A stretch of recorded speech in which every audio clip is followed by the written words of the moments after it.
Let's experience the power. Moving to the back, we have a sticker.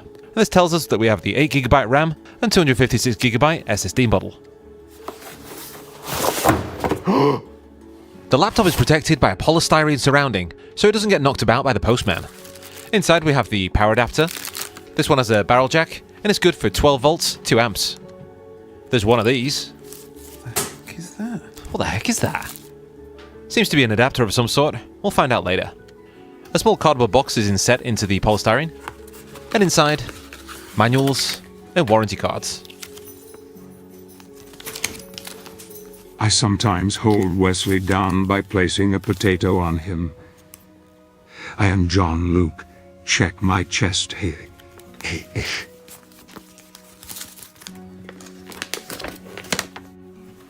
And in here, we've got the laptop. First impressions, it's pretty thin, and at 1.3 kilograms, it's quite light. Not super modern, noting the curves on the outside, and there's a non-invasive Chuwi logo on the back. Let's take a look at the I/O. Got a USB 3.0, a power jack, a BIOS reset, and a mini HDMI port, so you can plug it up to a TV or a projector.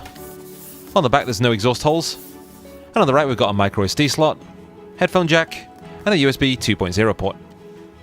Let's take a look underneath. Again, there are no holes for cooling, but we do have 4 rubber feet. They're not too tall, but at least they'll stop us scratching the table. There's also a small area here which we can easily get access to, and this houses the M2 SSD. Let's open her up. I got some tracing paper. Woohoo! So this laptop here looks very similar to an older MacBook Air. And with its plastic construction and these largish bezels, this laptop kind of gives a retro vibe. In the corners there's a small rubber nipple to protect the screen, and a camera in the center. The keyboard works using a rubber membrane, and even though it does feel cheap, it's functional. However, the keys are not lit, and they may be setting too low, as we've had some keys that get stuck underneath the plastic. Moving on to the trackpad, this one is fairly large. If you push down at the bottom, there is a click for left and right buttons, but it's much better to left click by tapping or right click by tapping with 2 fingers. On the first boot, we'll be greeted to the Windows setup screen. It'll ask us a few questions regarding language, country, and which keyboard we're using. While the computer tried to communicate with us, it took around 10 to 15 minutes to get to the Windows screen. As we mentioned earlier with the trackpad, 2 fingers is a right click and 1 is for left. You can push down at the bottom, but it's quite awkward and not very ergonomic. Here's the system settings. We have the N4020 CPU, 8GB of memory on Windows 10 Home. To activate it, all we need to do is go online, and we can do so by easily connecting to the Wi-Fi network. But as we have Chrome on the desktop, we're going to check for malware using 3 different tools. And with their latest definitions, they state that this laptop is squeaky clean. Always ready for tea time. Now we can use Windows Update. But as we have entry-level hardware, it takes a long time. We left Windows Update to run, and it was stuck on this screen for about 2 hours. When in doubt, turn it off and on again, then the process can continue. Then finally, we're updated. Moving on to the specs now.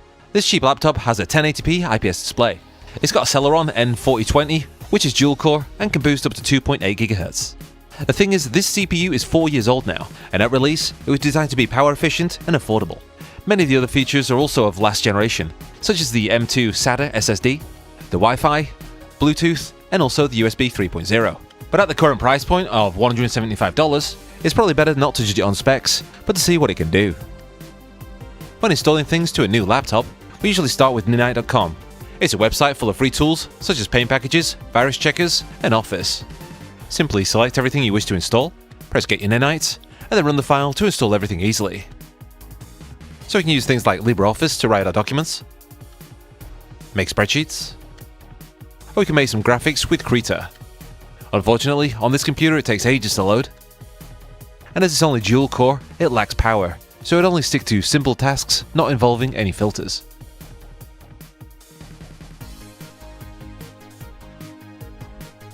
Using it for internet browsing should be no problem, but as the specs are fairly low, it doesn't feel snappy, and having 3 or 4 tabs really does slow it down. We checked video streaming, and HDCP 2.3 is working out the box in Chrome. That means we got the A-OK for Amazon Prime and Netflix. And when it comes to YouTube, the combination of low spec and lack of AV1 codec gives us many